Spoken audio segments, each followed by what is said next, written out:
Kita ke informasi lain, terdakwa kasus penghasutan terkait demo akhir Agustus lalu, Laras Faizati bebas bersyarat. Hakim menjatuhkan vonis 6 bulan penjara dengan syarat pengawasan selama setahun.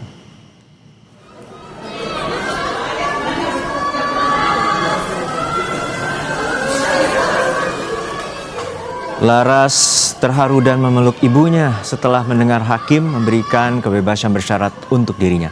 Laras mendapatkan vonis 6 bulan penjara, namun hakim memberikan kebebasan bersyarat dengan pengawasan selama setahun. Hakim menilai terdakwa Laras terbukti melakukan penghasutan yang berujung demo rusuh akhir Agustus. Laras merasa bersyukur bisa pulang ke rumah, namun ia kecewa karena divonis bersalah atas penghasutan.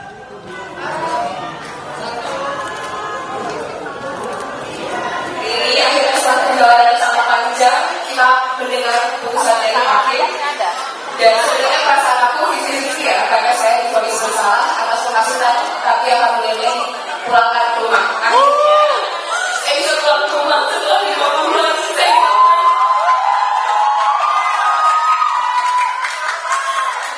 Banyak yang bertanya kepada saya dari awal, kenapa saya bisa kuat dan bisa tetap tersenyum dan semangat menghadapi semua ini, padahal saya sedang dihantam badai yang begitu berat dan sedang berjuang menghadapi keadilan. Jawabannya adalah bukan hanya karena dukungan dari teman-teman muda saya, sahabat-sahabat saya semuanya, tapi juga saya sadar kalau saya hari ini berjuang bukan hanya untuk diri saya sendiri, saya berjuang untuk mendapatkan keadilan untuk semua pemuda yang bersuara, wanita yang berekspresi, dan juga masyarakat yang berkeadilan. Jadi saya harus semangat menghadapi ini semua, dan alhamdulillahnya hari ini saya bisa pulang ke rumah. Walaupun bersalah dan seharusnya opini dan kritik dan debakan pemahaman suatu situasi politik yang sangat membingungkan itu tidak dianggap itu kriminal.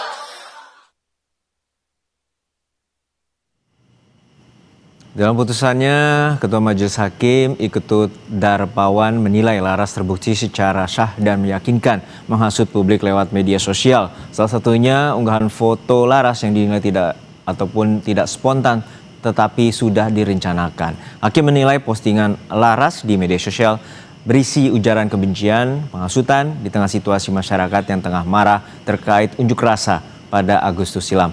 Namun hakim menyebut Laras dinilai tidak merorganisir massa.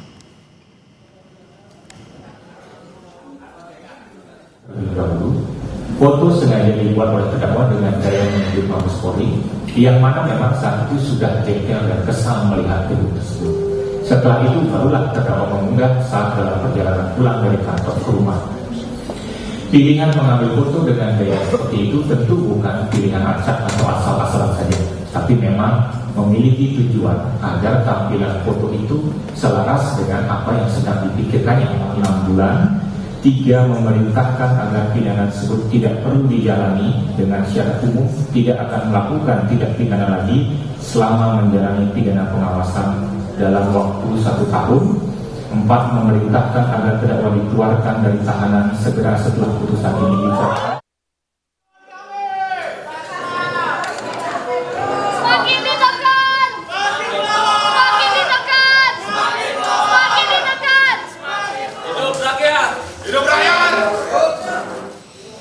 Sementara sejumlah aktivis aksi unjuk rasa 25 Agustus 2025 masih menjalani proses hukum di persidangan.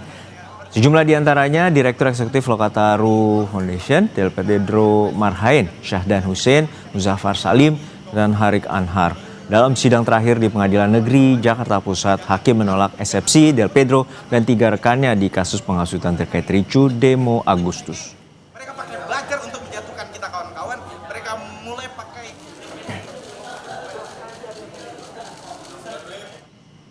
Hakim meyakini Laras terbukti menghasut dalam aksi unjuk rasa pada 25 Agustus silam dan memberikan vonis 6 bulan penjara, namun hakim memberikan bebas bersyarat. Apa arti putusan hakim ini kita bahas bersama dengan Ketua PBHI, Mas Julius Ibrani. Selamat sore Mas Julius.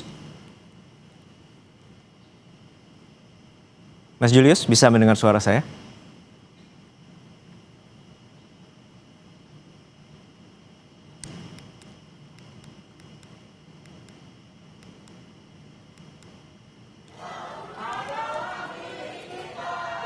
bahwa sebelumnya Majelis Hakim telah memberikan putusan kepada Ketua Majelis Hakim I Ketut Darmawan menilai Laras terbukti secara syah dan meyakinkan melakukan penghasutan kepada publik lewat media sosial. Salah satunya terkait foto yang diunggah Laras dinilai tidak spontan, melainkan Hakim menilai telah direncanakan.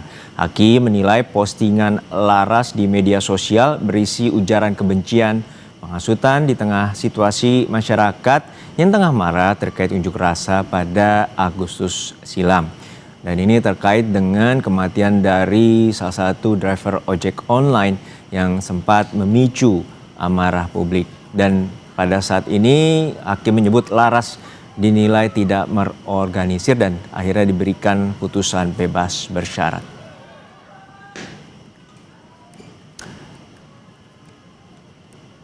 Terdakwa kasus penghasutan terkait demo akhir Agustus silam, Laras Faizati bebas bersyarat. Hakim menjatuhkan vonis 6 bulan penjara dengan syarat pengawasan selama setahun.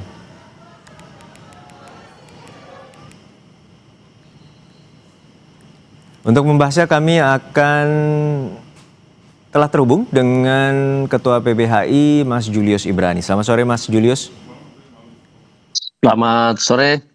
Ya, Mas Julius, kita melihat bahwa putusan hakim menilai bahwa Laras Faizati terbukti melakukan pidana penghasutan. Namun hakim menilai dia tidak mengorganisir, terdakwa tidak mengorganisir sehingga diberikan putusan bebas bersyarat. Lalu seperti apa catatan Anda terkait dengan putusan hakim ini? Ya, yang pasti putusan hakim ini menggambarkan perspektif negara, perspektif majelis hakim yang tidak memiliki basis pemikiran tentang hak asasi manusia, khususnya kebebasan berekspresi. Kenapa saya mau katakan gini, kalau kita hanya baca teks yang diketik oleh Laras, maka kita seperti anak yang baru saja lulus SD gitu ya, yang lulus baca tulis. Di balik teksnya Laras itu ada sebuah kritik, ada sebuah ekspresi terhadap situasi kondisi. Jadi ketika dikatakan oleh majelis hakim bahwa ada konteks kerusuhan di luar yang relevan dengan apa yang menjadi status yang diunggah oleh Laras, mungkin itu ada betulnya. Tetapi dalam konteks perspektif di kepala Laras, ya perlu diperhatikan bahwa itu adalah konteks hak asasi manusia, soal kebebasan berekspresi, soal partisipasi publik, soal afirmasi terhadap peran perempuan di tengah pemerintahan yang sah. Nah, kami membuktikan dengan ketiadaan mekanisme hak asasi manusia di situ, ketiadaan pandangan-pandangan tentang feminisme di situ, ketiadaan pandangan-pandangan tentang kebebasan berekspresi di situ.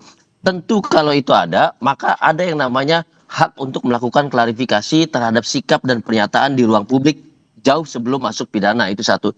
Yang kedua, tentu majelis hakim punya pandangan gini, ketika undang-undang pemilu saja memastikan kuota untuk perempuan diketok secara nasional tanda kutip dengan berbagai macam seolah-olah undang-undang ini memaksa harus dipenuhi kuota 30%, berapa persen misalnya, maka di situ negara sedang berjuang memastikan porsi ruang peran perempuan di dalam pemerintahan yang sah, yang berbasis perspektif perlindungan perempuan, hak asasi manusia.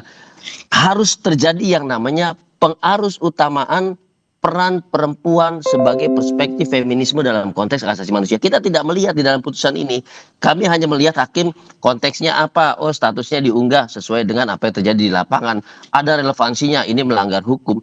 Itu yang saya katakan, majelis hakim jadi seperti lulusan SD yang baru lulus baca tulis. Dia tidak memahami konteks, dia tidak memahami perspektif publik, dia tidak memahami fundamentalisme hak asasi manusia yang dijamin oleh konstitusi dan dijamin oleh Undang-Undang Nomor 12 Tahun 2005 tentang pengesahan kovenan sipil dan politik. Itu fatal sekali. Dampaknya apa di sini? Dampaknya apa? Dampaknya adalah ketika situasi negara menjadi sama sekali belum stabil, begitu banyak dinamika politik, begitu banyak dinamika sosial, maka publik yang ingin mengerahkan kecerdasannya, pemikirannya, memberikan masukan yang terbaik bagi negara lewat kritik, lewat protes dan segala macam, ini kemudian mati. Kemudian hilang karena tidak berani. Kemudian lenyap dari muka bumi Indonesia karena kriminalisasi. Di titik itu juga maka demokrasi kita telah mati, dan di situ juga membuktikan lahirnya rezim totalitarian yang tidak memiliki porsi khusus untuk sipil, porsi khusus untuk kritik, porsi khusus untuk feminisme yang mengafirmasi gerakan dari kelompok perempuan, begitu. Ya, tadi juga bahwa hakim menilai bahwa ini kalau dalam KUHP lama disebut pidana percobaan, namun ini merupakan pidana dari namanya pengawasan, bahwa ada pengawasan selama setahun. Jadi seperti apa sebenarnya implikasi pidana pengawasan dengan bebas bersyarat dan pengawasan ini berjalan selama setahun bagi Laras? Jadi yang paling fatal itu adalah tadi saya katakan menghilangkan kontekstualisasi hak asasi manusia dan pemikiran feminisme di dalam unggahan Laras, sehingga dia hanya murni membaca teks pidana saja. Toh itu sudah salah. Dengan demikian maka pemikiran-pemikiran tentang hak asasi manusia, pemikiran-pemikiran tentang kritik, pemikiran-pemikiran tentang perbaikan situasi bangsa dan negara ini akan selalu dipandang dengan kacamata pidana, tidak lain daripada itu. Dampak bagi Laras ini juga merupakan dampak bagi seluruh masyarakat Indonesia lainnya. Laras hari ini dia dipidana, dinyatakan bersalah. Bahwa itu merupakan percobaan, bahwa itu merupakan pengawasan, karena dikatakan bahwa yang diunggah oleh Laras ini berpotensi untuk menjadi pemicu dan segala macamnya. Nah ini yang sebetulnya tidak terbukti dalam ruang sidang. Dan ini sebetulnya digunakan sebagai tanda kutip, ini peringatan keras. Warning untuk yang lain, jangan bicara seperti Laras atau Anda akan bernasib sama. Kan begitu? Artinya Anda mau menilai bahwa sebenarnya ada peristiwa pemicu terlebih dahulu dan kemudian ini merupakan reaksi dari seorang terdakwa untuk memposting sebuah unggahan yang dinilai oleh majelis hakim dalam terutama dalam tuntutan atau pendakwa yang telah disebut melalui pasal 48 Undang-Undang ITE yang menyebutkan bahwa ini menjadi unsur penghasutan. Seperti itu. Iya betul, bahwa aksi reaksi ini terjadi, bahwa relasi ini relevansinya mungkin ada, tetapi yang tidak terjadi adalah relasi, utamanya relasi kuasa dan komando. Laras itu bukan koordinator aksi, Laras juga tidak berada di lapangan. Jadi sebetulnya apa yang diungkapkan Laras itu tidak menjadi satu perintah di lapangan. Mari kita pelajari kasus lainnya seperti Eva Bande dan segala macamnya yang sama. Kemudian dinyatakan bebas di kasasi. Oke, Ada terakhir unsur yang berbeda dengan Eva Bande. Ya, terakhir Mas Julius, ini masih banyak atau masih ada sejumlah aktivis yang masih menjalani persidangan. Lalu seperti apa imbas putusan ini terhadap sejumlah aktivis yang masih menjalani persidangan? Di bagian putusannya ketika dia menyatakan bebas bersyarat, pengawasan, itu mungkin satu inisiasi hakim. Tetapi kami mau melihat dari sisi yang paling fundamental di sini, Mas, yaitu soal demokrasi, soal hak asasi, soal afirmasi terhadap gerakan perempuan.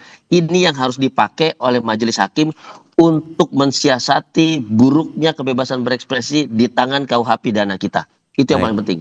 Baik, terima kasih atas perspektif Anda.